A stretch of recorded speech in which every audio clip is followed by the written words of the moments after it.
May the peace and favor of the Most High be with you. And thanks for joining me on this Healing Streams series.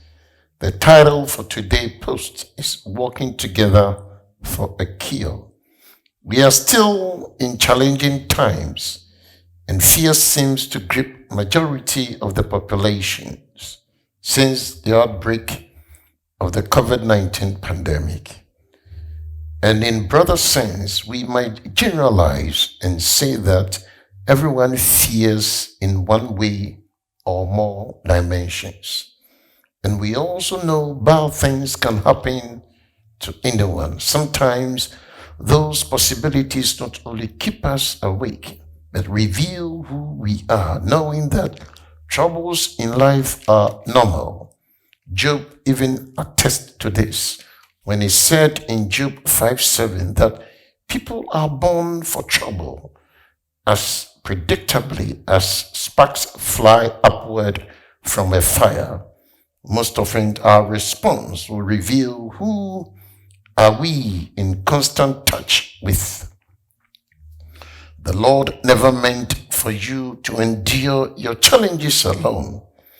It is important to know what you are facing, but it's also important to know who is in control of all things. Therefore, the topic, walking together for a cure, and also safety and encouragement, is as old as the Garden of Eden, when God said it wasn't good for Adam to be alone. The wisest man in the Old Testament era, Solomon, also observed in Ecclesiastes chapter 4:12, a person standing alone can be attacked and defeated, but two can stand back to back and conquer. Three are even better, for a triple braided cord is not easily broken. Since life's paths are best negotiated in the spirit of unity, Jesus first sent out his 12 disciples 2 by 2, Mark 6:7, for some on the job training in evangelism and discipleship. A good decision indeed, as they were going into hostile territory, Matthew 10:16-39. When it was time to take the gospel beyond the regions of Jerusalem, Judea, and Samaria to the end of the earth, as Acts chapter 1 verse 8 tells us, it was the Lord himself who spoke to the leaders of the church at Antioch, saying, "Now separate to me Barnabas and Saul for the work to which I have called them." Acts chapter 13 verse 2. All the way through the book of Acts, we find Paul traveling and ministering as part of a team of co-laborers. Even when Paul was put aboard a ship as a prisoner for the king's journey to Rome, he did not travel alone, wrote Luke, the author of book of Acts. So entering a ship of Adramyttium, we put to sea. Who are you traveling with on your life journey? My brother, my sister, your experience with emptiness prepares you for the feeling. Your experience of loneliness also develops appreciation for companionship. You cannot succeed alone. Your goal or aim in life will require a variety of relationships. Learn to conquer your fears. What is the first thing you do when you feel threatened or overwhelmed? Do you reach for the telephone to call a friend, or do you get on your knees and pray?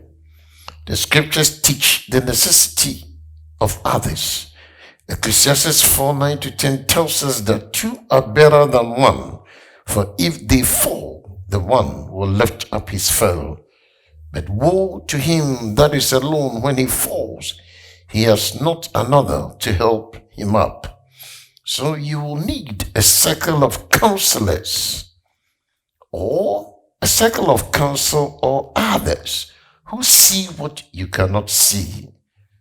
The writer of Proverbs tells us in verse 11-14, you also need trusted mentors who are teachers. Remember, Joshua was mentored by Moses. Elisha was mentored by Elijah.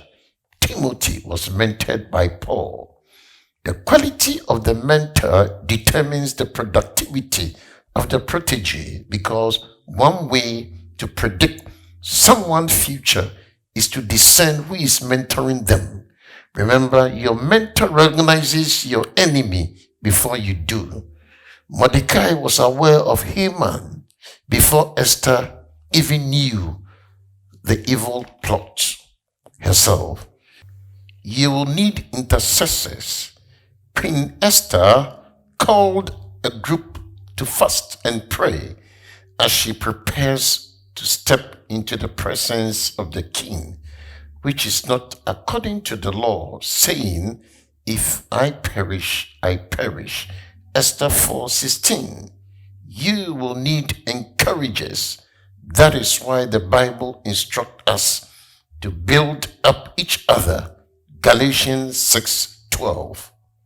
Every relationship in your life will make a deposit or a withdrawal. Again, every relationship in your life will make a deposit or a withdrawal.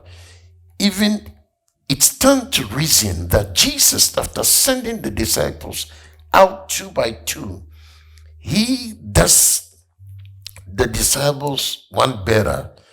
After explaining their mission, he tells the disciples in the Great Commission, Matthew 20:19-20, I am with you always, even to the end of the age. And they went out and preached everywhere, the Lord working with them. Again, the Lord working with them, says Mark 16:20.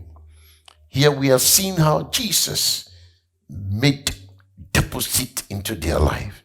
It is obvious that one of the reasons Jesus Christ returned to heaven and sent back the Holy Spirit was so he could continue to do even greater works through his disciples, working personally with them through the ministry of the Holy Spirit. John tells us in John 14 and John 16, while business corporations are merging for big profits and healthy competition, a young girl asks the daddy, why do religions have different gods but the same Satan? Brothers and sisters, answer it for yourself.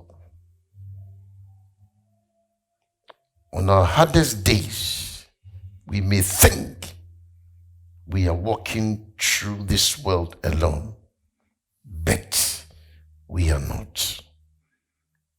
My prayer is that every morning, you and I will thank the Lord that He is with you and I till the end of the age. Thanks for hearing. Bye for now.